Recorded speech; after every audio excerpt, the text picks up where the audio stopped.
ఈరోజు తెలంగాణ ముద్దుబిడ్డ తెలంగాణ వైతాళికుడు మరి సర్దార్ పాపన్న గౌడ్ ఒక జన్మదినం సందర్భంగా ఇవాళ వాళ్ళ విగ్రహానికి మరి గార్లాండ్ చేయడం జరిగింది. వేసి వాళ్ళ యొక్క స్మృతులు వాళ్ళ యొక్క జీవితం యొక్క విశేషాలు అన్నీ కూడా గుర్తు చేసుకోవడం జరిగింది. సర్దార్ పాపన్న గౌడ్ మరి 18 ఆగస్ట్ వరంగల్ జిల్లాలో ఎప్పుడది 1650లో జన్మించడం జరిగింది. మరి ఆ టైంలోనే రాజులకు వ్యతిరేకంగా, ఫ్యూడలిజంకు వ్యతిరేకంగా, తురుష్కులకు వ్యతిరేకంగా మరి సామాజిక న్యాయం కొరకు మరి సామాన్య దళిత పీడిత బహుజన ప్రజల కొరకు పోరాడినటువంటి వ్యక్తి. ఆయన యొక్క ఆశయాలు ఇవాళ కూడా మనకు ఆదర్శంగా నిలుస్తూ ఉన్నాయి. మరి కాంగ్రెస్ పార్టీ కూడా వాళ్ళ బర్త్డే సందర్భంగా ఇవాళ అఫీషియల్గా కూడా రాష్ట్ర వ్యాప్తంగా ప్రోగ్రాం చేసుకోవడం జరిగింది. ఇక్కడ నిజామాబాద్లో కూడా పాపన్న గౌడ్ గారి యొక్క ఎక్కడైతే మనకు నిజామాబాద్లో ఉందో అక్కడ గార్లాండ్ వేసి అఫీషియల్గా కలెక్టర్ గారు, మేము, మరి పెద్దలు సురేష్ రెడ్డి గారు అందరూ కూడా గార్లాండ్ వేసి వాళ్ళ గుర్తించుకోవడము, వాళ్ళ జన్మదినాన్ని జరుపుకోవడం జరిగింది. ఈ సందర్భంగా గౌడ సోదరులందరూ కూడా పాపన్న గౌడ్ గారి యొక్క జన్మదిన శుభాకాంక్షలు తెలియజేస్తూ మరి ఇప్పుడు 374 సంవత్సరాలు అయింది. అయినా కానీ వాళ్ళ యొక్క జీవితము ఇవాళ కూడా ఆదర్శము. వాళ్ళకు ఏదైతే సిద్ధాంతాలు ఉన్నాయో, వాళ్ళ ఆలోచన విధానం ఉందో మరి దానికి నిదర్శనంగానే ఇవాళ కాంగ్రెస్ పార్టీ పరిపాలన, ప్రజాపాలన, మరి సామాజిక న్యాయంతో మరి అందరికీ న్యాయం, అందరికీ మరి ఖచ్చితంగా అంటే న్యాయం జరిగేటట్టు కాంగ్రెస్ పార్టీ ప్రభుత్వం వ్యవహరిస్తున్నది. కాబట్టి మరి పాపన్న రాయుడు గారిని గుర్తు చేసుకోవడం, మరి బర్త్డే జరుపుకోవడం ఆయనది చాలా సంతోషంగా ఉంది. ఇవాళ కూడా చెప్పడం జరిగింది. మీకు జియో కాపీ చూపించాను వాళ్ళకి.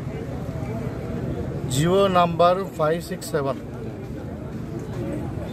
to 5th of the last month July 5th of the July నాడు 15th of the July నాడు జియో ఇష్యూ చేయడం జరిగింది.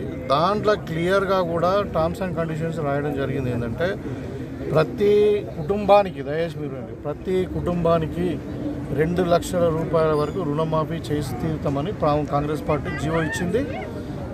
దాంట్లో ఏంటంటే ఇప్పుడు చాలామందికి రాకపోవడానికి కారణాలు ఒక 2-3 ఉన్నాయి. ఒకటి ఏంటంటే టెక్నికల్ రీజన్స్ అంటే కొంచెం ఆధార్ నంబర్ తప్పుపడము, లేకుంటే బ్యాంక్ అకౌంట్లు తప్పుపడము, లేకుంటే బ్యాంక్ డేటాలో సింగిల్ విండో బ్యాంకులు కానీ ఇప్పుడు గ్రామీణ బ్యాంకులకు ఈ కోర్ బ్యాంకుకు లింక్ సరిగ్గా లేకపోవడం కొన్ని టెక్నికల్ ఇష్యూస్లో ఒక రీజన్.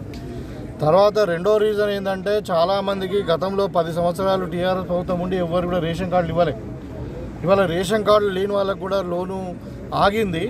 అయితే దానికి కూడా పరిష్కారం ఇవాళ application forms already agriculture department release చేసిండ్రు. ఎందుకంటే రేషన్ కార్డు ఎందుకంటే అది ఒక కుటుంబాన్ని నిర్ధారించడానికి మాత్రమే. రైతుకు భూమి ఉండాలి, ఆ భూమికి పట్టా పాస్బుక్ ఉండాలి, పట్టా పాస్బుక్ మీద లోన్ ఉంటే రుణమాఫీ అయిపోతుంది. ఇంకా వేరే ఏం రిస్ట్రిక్షన్స్ లేవు. అయితే రెండవది మేము పాస్బుక్ మన వైట్ రేషన్ కార్డు ఎవరైతే లేదో వాళ్ళకి అందరు కూడా ఇంటింటికి పోయి ఆ ఒక అప్లికేషన్ ఫామ్ ఉంది వాళ్ళకి, అది ఫిర్యాదులది. ఆ ఫిర్యాదుల అప్లికేషన్ ఫామ్ మీద వాళ్ళు రాస్తే ఎక్స్టెన్షన్ ఆఫీసరే వాళ్ళని నిర్ధారించి ఏ కుటుంబ నేపథ్యము ఏందన్నది నిర్ధారించి మళ్ళీ బ్యాంకులో సైట్లో అప్లోడ్ చేస్తారు. ఇప్పుడు వేవింగ్ ఒక సైట్ ఉంది, ఏది ఫార్మర్స్ లోన్ వేవింగ్ అని ఒక సైట్ ఉంది. ఆ సైట్లో వాళ్ళు అప్లోడ్ చేస్తారు. వాళ్ళందరూ కూడా రుణమాఫీ అయిపోతుంది. ఇంకొకటి ఏంటంటే ఇవాళ 2 లక్షల రూపాయలకు ఒక కుటుంబానికి, నేను చెప్పి దయచేసి వినండి మీరు, 2 లక్షల రూపాయలకు పైన ఉన్నటువంటి కుటుంబాలకు వాళ్ళు బ్యాలెన్స్ అమౌంట్ కట్టాలి. ఇక్కడ ఉద్దేశం ఏంటంటే ప్రభుత్వం ఎవరితో నష్టపరచాలని కాదు. ఇవాళ ఉద్దేశం ఏంటంటే పాత డ్యూస్ అన్ని కూడా రైతులు క్లియర్ చేస్తే వాళ్ళకు ఏంటంటే ఇవాళ లోన్ రీషెడ్యూల్ అయిపోతుంది, తక్కువ ఇంట్రెస్ట్లో లోన్ దొరుకుతుంది, బ్యాంకు వాళ్ళకు కూడా టోటల్గా రికవరీ అవుతుంది.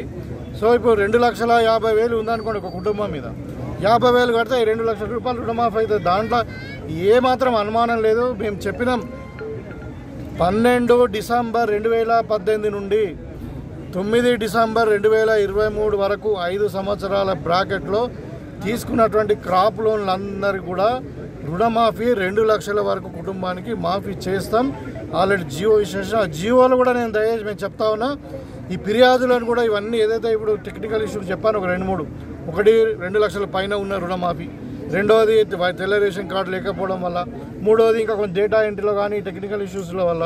సో ఈ డేటా ఇవన్నీ కూడా ఇవాళ మా అగ్రికల్చర్ ఎక్స్టెన్షన్ ఆఫీసర్స్ ఇంటింటికి వెళ్ళి అప్లికేషన్ ఫామ్ తీసుకొని వాళ్ళ దగ్గర ఫిర్యాదులు తీసుకొని మళ్ళీ బ్యాంక్ సైట్లో అప్లోడ్ చేసిన తర్వాత వాళ్ళందరూ కూడా రుణమాఫీ అవుతుంది. దీనికి కూడా మేము జీవోలను ఇంక్లూడ్ చేయడం జరిగింది. ఒక నెల రోజులు దానికి గ్రేస్ పీరియడ్ అడగడం జరిగింది. సో కాబట్టి ఇవాళ రుణమాఫీ కాకపోవడం అన్న సమస్యనే లేదు. అది ప్రభుత్వం ఆల్రెడీ 31,000 కోట్ల రూపాయలు ఏదైతే కోర్ బ్యాంకింగ్లో డిపాజిట్ చేయడం జరిగింది. ఓన్లీ రైతులకు ట్రాన్స్ఫర్ కాలేదు. ఇంకో నెల రోజుల్లో ఈ ఫిర్యాదులన్నీ కూడా పరిష్కరించబడతాయి. తప్పకుండా అందరికీ రుణమాఫీ జరుగుతుంది. కాంగ్రెస్ మాట ఇచ్చిందంటే మాట చేసి మా వాగ్దానం చేసిందంటే చేసి తీరుతుంది. ఇవాళ టీఆర్ఎస్ నాయకులు ఏదో మాట్లాడుతూ ఉన్నారు. 10 ఏళ్ళు ప్రజలను మోసం చేసి మరి ఈ రుణమాఫీ చేస్తామని చెప్పి చేయకుండా మరి మిత్తి కూడా చేయనట్టు 4 విడతలు చేస్తాం 5 విడతలు చేస్తామని చెప్పి 10 ఏళ్ళు రైతులను మోసం చేసినటువంటి ఈ టీఆర్ఎస్ నాయకులు ఇవాళ రోడ్డుకి ఏదో రైతులను రెచ్చగొట్టి ఇంకా ఏదో దాంట్లో లబ్ధి పొందాలనే ఆలోచనలో ఉన్నారు. కానీ అది దురుద్దేశం. అది ఇవాళ రైతులు హ్యాపీగా ఉన్నారు, పండుగలు జరుపుకుంటూ ఉన్నారు. ఇవాళ టీఆర్ఎస్కి ఏంటంటే ఉనికి కోల్పోతూ ఉన్నారు. రైతులు ఆనందంగా ఉండి మరి రుణమాఫీ చేస్తే మరి మా ఊరికి ఎక్కడ కోల్పోతుందో, కాంగ్రెస్కు మంచి పేరు వస్తుందని ఓర్వలేని తనంతోనే ఇదంతా చేస్తూ ఉన్నారు. కానీ రైతులు మీరు గమనించండి, మీరు దయచేసి వాళ్ళ ట్రాప్లో పడకండి. వాళ్ళు ఇంతకుముందు మోసం చేసారు, మళ్ళీ ఇంకేదో మిమ్మల్ని మడిపెట్టి మళ్ళీ రోడ్డు మీద తీసుకురావాలనే ప్రయత్నం చేస్తూ ఉన్నారు. అలా ట్రాప్లో పడకండి. మీరు ఏది ఉన్నా కానీ కన్సర్న్ బ్యాంకు కానీ ఎక్స్టెన్షన్ ఆఫీసర్ దగ్గరికి వెళ్ళండి. 100% మీ రుణమాఫీ జరుగుతుంది.